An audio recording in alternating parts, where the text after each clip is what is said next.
Hi guys, I'm here today to talk about the books I read in the month of July. So I read quite a few books, I think 9 in total, so I'm just going to get right into it because I can ramble in these videos, as we all know. So firstly, I read one graphic novel. This is a memoir and it's called Lost Soul, Be at Peace by Maggie Thrash. You may recognise her name because I always rave about her other graphic memoir, which is called Honor Girl. I loved Honor Girl and sadly I didn't enjoy this one anywhere near as much, although I did still enjoy it and think it was worth a read. So Honor Girl is about her being a young teenager and this is about her being like 17, 18, at the age where she's considering what to do with the rest of her life and whether to apply for university. And what I didn't realise in Honor Girl, and that is discussed a lot in this, is that she's from an incredibly wealthy family and she lives with immense privilege. She doesn't quite know what to do with that privilege. Her parents are both really emotionally disconnected and she just feels really lonely and depressed. And she explores that through talking to a ghost. Now, I was a bit unsure about that because I don't believe in ghosts and I was like, this is a memoir. Does Maggie Thrash really believe that she met a ghost? But it becomes quite clear that this ghost is a metaphor for her learning stuff about herself and also her family. So I enjoyed this one. It is quite bleak and depressing, but I thought it was good. I'd recommend it, but I would definitely recommend Honor Girl over this if you're going to choose between the two. So there's that. Then I also read a middle grade / YA book called Mud by Emily Thomas. Now this was sold in my bookshop in the young adult section, but I would say this is good for like 11, 12, 13-year-old readers. This is definitely aimed at the sort of readers who enjoyed I Captured the Castle by Dodie Smith, which I did.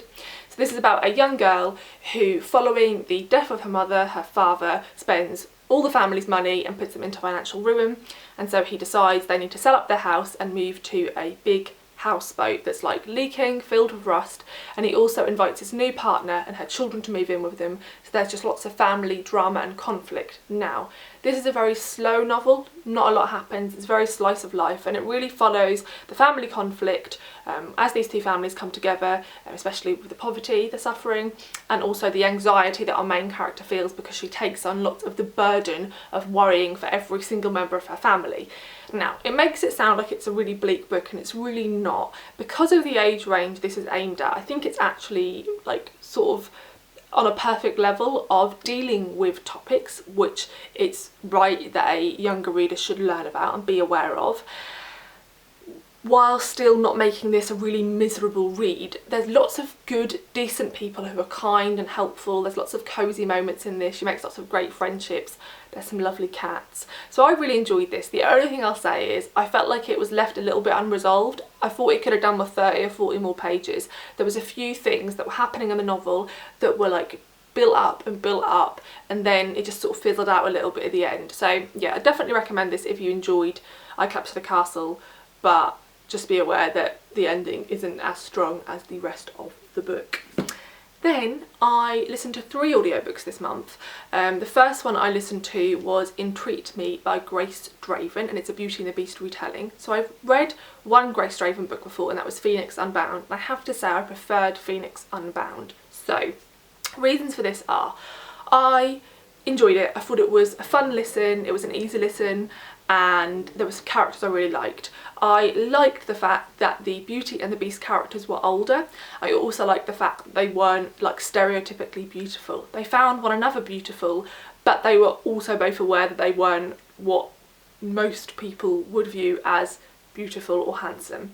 So I thought that was really good. I also thought the Beauty character was really strong and independent. She was definitely the strongest character out of all of them, where I think usually the Beauty character is portrayed as you know, a lot weaker than the Beast. Certainly that isn't the case in this situation.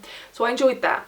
What I didn't enjoy is that Beauty and the Beast story, especially in this version, is in like a medieval fantasy setting, and I found the language the author used, particularly to do with the romance and the sex scenes, just didn't feel right for the time. So like they'd say, you know, this was on audiobook, so some of this could have come across worse because of the narration, I'm not sure, but they'd say things like ass and there was a few other words and I can't remember what they were now, but they just felt really out of context with the time that this book was set, and just in context of the rest of the dialogue it just didn't feel right, and so whenever something like that was said it would really jerk me out of the story. So that bothered me. And I also found that in Phoenix Unbound there isn't like a big magic system developed, whereas in Beauty and the Beast we obviously need to be there, like some sort of magic for the curse to have happened to the beast, and I felt like that was pretty poorly handled, especially towards the second half. And there's all this like history built up around the curse, and then it just is a bit rubbish with how it's dealt with, and I just didn't feel there was enough depth to that. So it was okay, like I enjoyed it while it lasted. I don't think I'll find it particularly memorable, and I had a few issues with it. I probably would listen to more Grace Draven because I feel like this book was restricted by it being a retelling, and I think she does better when dealing with just original material, so I'll give more of her books a go because they are fun and I do quite like the romance elements, but this one just wasn't for me. The next two were 2 Juliet Marrillier books, so I'm quite amazed that I managed to listen to 2 Juliet Marrillier audiobooks in 1 month because they were both around 20 hours long, I think. So I listened to Child of the Prophecy and Heir to Sevenwaters, which are book 3 and 4 in the Sevenwaters series. It's a 6-book series. It was originally intended to be a 3-book series, and then she wrote like a second trilogy.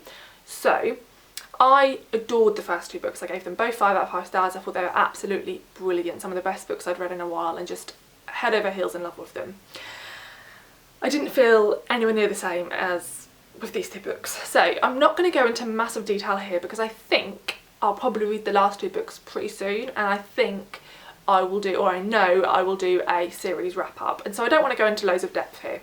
What I will say, if you don't know, is that Juliet Marrillier writes historical fantasy with quite a strong element of romance. In particular in this series there's quite a strong element of romance, and how this series works is that you're following a family who live at Sevenwaters, and each book you follow a new female family member, usually in the next generation down. And so it's not super spoilery because each book, you know, you could probably get away with reading a book without having read the one before. There's some things you'd miss, but you know, there's a plot arc in each book. And yeah, I just found book 3 and 4 nowhere near as good, and I will go into the reasons for that in the series wrap up. But one thing I'll say, which I think is a clear marker for me of how much I didn't love these, is that when I read the first book I had to have a few months before I went on to the second, because I felt like I loved the characters so much that I was pissed off about the fact that I was not going to be reading about them in the next book, and I felt like the next characters, liking them was going to be a betrayal of the previous characters. Then when I read the second book I loved it even more than the first, and I was like, oh my god, I need a few months break again. I feel the same way. I feel like I'm betraying these characters.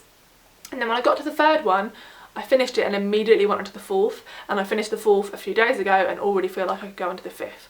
So I obviously don't feel that connected to the characters because I don't feel like I need to pause with them for a bit and like honour their memory. I feel like I can just move on, which is a shame. So I still love Juliet Marrillier, I'm still really interested to see where the series goes, but the books 3 and 4 were of a completely different level in quality, in my opinion, to books 1 and 2. Which was a shame. Okay, now I have 4 really amazing books to talk about, so I'm going to try and keep this somewhat brief because I can ramble about books I love. So, firstly, I read this book in 1 day. I travelled to London on the coach, there and back, and I started it when I got on the coach and I just couldn't stop reading. I usually end up just listening to podcasts when I'm on a coach journey or a train, but no, couldn't stop reading this book, and that is Skint Estate by Carraway. This is the Advanced Readers Edition, but it's due to come out in July, so you can pick it up now. So, this is a memoir about Carraway growing up in poverty as a single mother in Britain today. It is amazing. It is incredibly readable. As I said, I read it in 1 day. Really quick to get through. I was completely immersed in her story. And I found her to be a really likeable person. Now, one thing I'll say, which I think is worth knowing before you go in, is that some people just wouldn't enjoy the way in which this book is written. The book opens with her being really, I thought it was hilarious, but she's got a really dark sense of humour. I have too, so I loved it. She's very caustic, she's very bitter, she's what some people would say vulgar, whatever that word means. She says things that a lot of people wouldn't say, and she talks about things incredibly openly, which I think we should all feel we can talk about openly, but that most of us don't, and that most of us would say is crude, and oh my god, I can't believe someone's saying that. And this is such an eye-opener for so many different reasons, in terms of being a single mother today in Britain, and the way single mothers are viewed. That's excellent. In terms of living in poverty in Britain today, I thought it was a brilliant expose. I know lots of people have been reading Lowborn by Kerry Hudson recently and really enjoying it, as did I. And one thing I'll say about the difference between the two of them is that Kerry Hudson is reflecting back on growing up in poverty as somebody who has escaped it. Cash Carraway is not. She's still living in poverty. At the moment she got the book deal, she was living in a hostel. She wrote most of this book on a really small advance, still living in like council accommodation. So this is very much of its moment. You can tell that she probably only finished writing this book and they sort of rushed to get it published because they knew it needed to be said now. Something else which I felt she handled well is that she also comments on what it would be like to live the life she lives but as a woman of colour. Obviously she isn't a woman of colour herself, but she meets lots of women of colour who are also single mothers and poor in the various hostels and houses she gets moved around to, and she starts like initiatives with them, activism, and she tries to tell their story. So she's very aware of her place in society and the privilege she has as a white woman. And one thing that she talks about, which I was completely unaware of, which was really eye-opening for me, is the push to get poor people out of London. The fact that some of this accommodation, hostels, council housing in London, if not council owned and subsidised, could be rented or sold for extreme amounts of money because of their location in London, and how when she went through periods of domestic violence and being desperate, they'd always continuously offer her like hostels that were completely outside of London, and trying to get her to move up north or to move into other parts of the south just to get her out of London. And talking to other single mothers who are in her situation, it's always the case. It's just not something I'd even considered, but it makes complete sense in this current economy, that of course they don't consider that she's built a life there and that's what she knows, and you deserve to live. She has every right to stay there, and as a country we should be willing to help these people, but instead we're like, no, we don't want poor people here. We want to make our capital like a city of elitists, a city of like really wealthy people, and you shouldn't be here. We don't want to pay for you to live here. So that was really eye-opening. So yeah, really readable, really hilarious at the same time as like so awful. So yeah, really enjoyed it. The only negative thing I would probably say, there was one chapter where she's asked to write an article, and she writes the article in loads of different ways, and it becomes a little bit like stylised and metafiction-y. Didn't like that chapter at all, it just didn't work for me. And I also felt, and this is a complaint I always have about memoirs, I think because I'm just too nosy, she tells this sometimes out of chronological order, and there's points where she comments on how alone she was when she had her daughter and went through the pregnancy and how no one came to help, and there's points where she comments on how they've got no food because they've got no money, but then she'll go to another chapter and she'll focus on a friend, and that whole chapter will focus on that friend and their relationship, and she'll tell you they've been friends for years, and I'll just be like, where were they when you were giving birth? Where were they when you had no food? And she doesn't comment on that, and I don't know if that's because she doesn't want to be cruel and comment on how these people didn't step up, but I just found that a little bit frustrating, because I'd be like, well, you know, at other points in the novel it appears that you're completely alone, but then in a later chapter you'll acknowledge that you weren't alone, so where were these people? So it's not at all that I think she's been dishonest, I'm just really nosy and I want to know the nitty-gritty of why those people didn't help her in those moments. So yeah, but I'd 100% recommend it.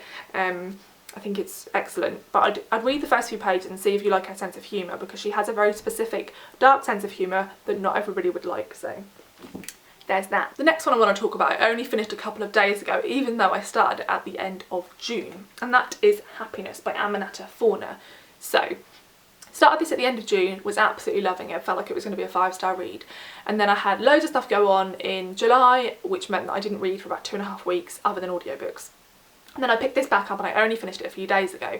So I say all this knowing that some of the reason I didn't end up completely loving this book is probably down to the fact that I had a big break in the middle of it. That doesn't work for me. I tend to read novels of this length within a week, and so I think having that big gap did mean I sort of lost my connection to the story somewhat. So I really enjoyed this. Like I said, first half I thought it was going to be 5 stars. I ended up giving it 4 stars, but I will 100% read more by this author because she can really write. So this is set in contemporary London, and it follows a group of diverse characters who all sort of bump into one another, and we follow their stories from there. So we follow a female wildlife biologist who's come over from the US, and she's studying the fox population in London. And then we follow a Ghanaian psychologist who has come over to London to deliver a conference. He focuses mainly on the mental health of people who have lived in combat zones, so specifically post-traumatic stress disorder, and he's giving a conference.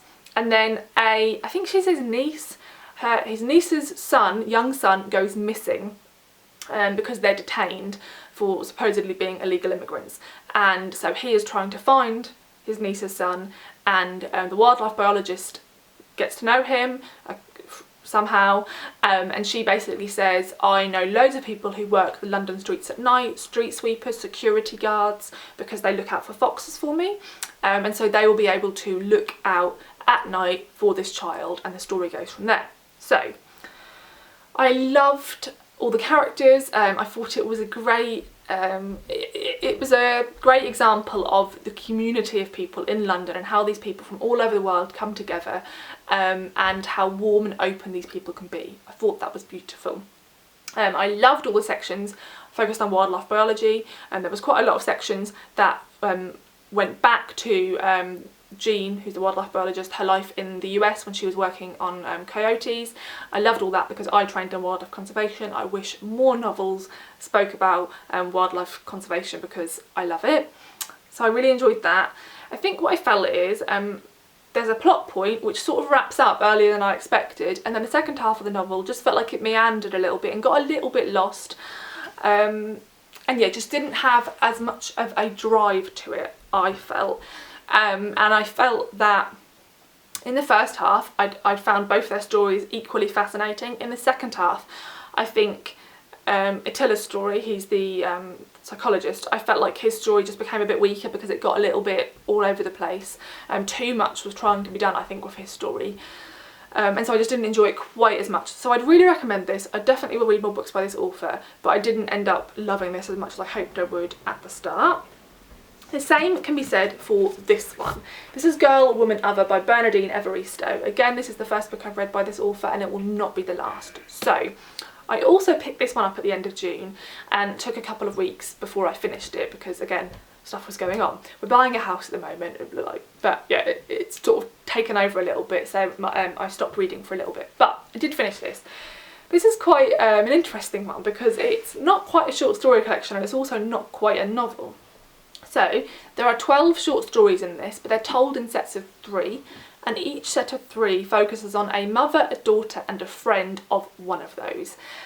I love that technique because it allows you to view the same situation from multiple perspectives. It allows you to think badly of, let's say, the first trio, you think badly of the daughter because she comes across as really spoiled and privileged and self-centered, but then you see it from the daughter's perspective and not quite so much. You realise that maybe her mother is a little bit egotistical, thinks quite a lot of herself, needs quite a lot of attention given to her, and so you see it from both their perspectives, and then that keeps happening. And this whole collection is focused on Black British women. I think the earliest story goes back to like 1930 and then up to contemporary times. They live in all different areas. The youngest character is probably like 15. The oldest character is in her 90s. Some of them live in really rural areas. A lot of them live in London. And some of these people live in really open communities. Some of them live in really closed, like racist communities. There's lots of different perspectives. I thought the first 6 stories, the first 2 trios, were pure gold. One of the stories, actually there's 2 stories that I keep thinking back to that I really, really loved. So these stories don't have names, they're just names of the woman. So one of the stories I really loved was Dominique. So she is the friend of the first mother and daughter, and she moves over to the US when she starts a new relationship. She's gay, she meets a woman and they go to live in an all-female commune, and the relationship becomes really toxic, and it's about her being in that relationship, and I thought it was amazing. It was so oppressive. I felt really scared reading it, and I just thought it was articulated so well. Like, you know, when you read a writer's work and all you can think is, and this is what I kept thinking, it's just on point. You can just tell she's at the top of her game, and this is completely what she should be doing. She's just an amazing writer, and that really sung for me in that story in particular. And then another one I really loved was Letitia.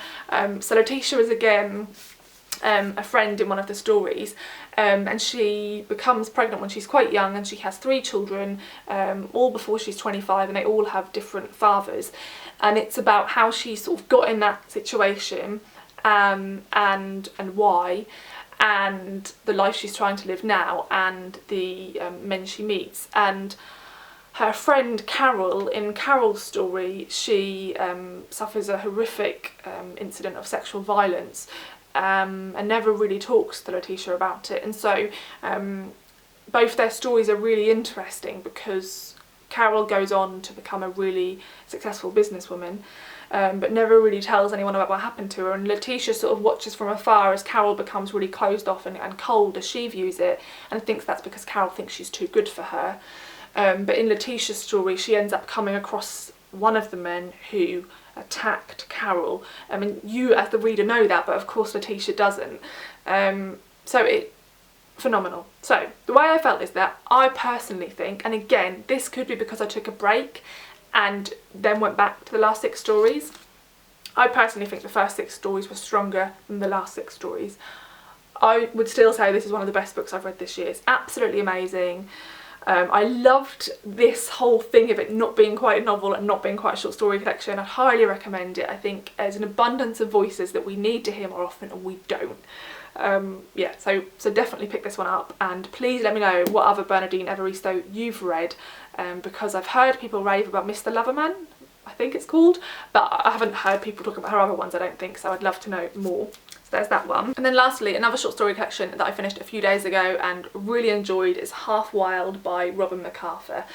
So I think I've said recently, I used to read way more short story collections. You'll know that if you've watched this channel for a significant length of time, and I haven't been anywhere near as much recently, and this really reminded me of why I used to love them so much and why I should read more of them. As I said, Girl, Woman, Other didn't quite feel like a traditional short story collection. Half Wild really does. So this is a collection of stories, all set in Vermont, across 40 years. These are interlinked stories somewhat. Every now and again a character will be mentioned that came up in a previous story, and they're all focused on characters who are half wild. So all these people live on the edges of civilization in 2 ways, I guess. One, in that they live very close to nature. They live on big areas of land that are like right beside lakes or mountains or forests. And they also live half wild in the sense that they don't really live by like normal societal rules. They're quite cut off from society. A lot of these characters are quite lonely and depressed, and there's lots of like alcohol and drug use, and people who have like messy relationships. And I just thought this was amazing. She has a new novel that came out in January, which I cannot wait to pick up. I thought this was amazing. I read the first 3 stories and I thought they were really good, and then I had a bit of a break and didn't pick this up for about a week, I think, and then I went back to it and they were just amazing. Like, some of these stories are phenomenal. So if you enjoy reading about characters, so a lot of these characters live in poverty, and they live in trailers or in the back of their cars, and like I said, they have problems with addiction, and quite complicated relationships. Some of these characters are people who've never left the area, never gone further than 40 miles from where they grew up. Some of these people leave and come back and are judging the people who've stayed behind. Some of these people have been through really awful things in the area they live in, but yet can't leave. And I just thought it was so well articulated, beautifully written, really great nature writing, and really raw. I felt like I really knew these people, and I felt like whilst some of the things these people do aren't beautiful, I felt like MacArthur really saw the beauty in these people. You can tell that she recognises these people in herself and in people she grew up with and loves. And I felt like it was a really, while sad, hopeful and loving description of people who live these lives. So I really enjoy this. Obviously I'm not from Vermont. I have a life nothing like these people's lives, so I'd love to hear it from the perspective of someone who you know, is from this area, could connect to these stories, because this is me as an outsider saying I thought it was done well, which I'm aware, you know, I could be completely wrong, but it rang true to me. And one of the stories which I really, you know, I thought they were all great and I'd really recommend it. But one of them that I particularly enjoyed was the last one, which is The Woman Where I'm From, and it's about a young woman who has moved away.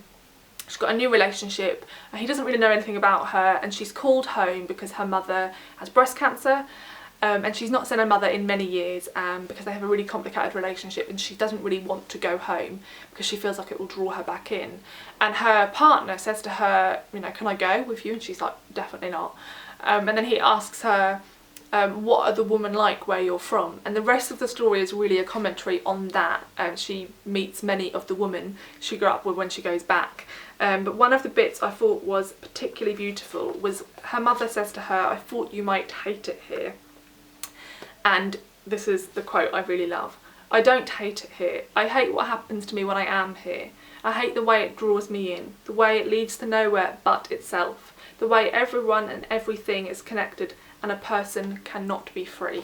So yeah, I thought that just really articulated how lots of the characters in the collection had felt really trapped by where they live, but yet at the same time like they couldn't possibly live anywhere else. So yeah, highly recommend this. It's a beautiful collection, and please, if you have read this, feel free to recommend me other collections like this, or just if you've read other collections that you think sound similar based on my description of this one.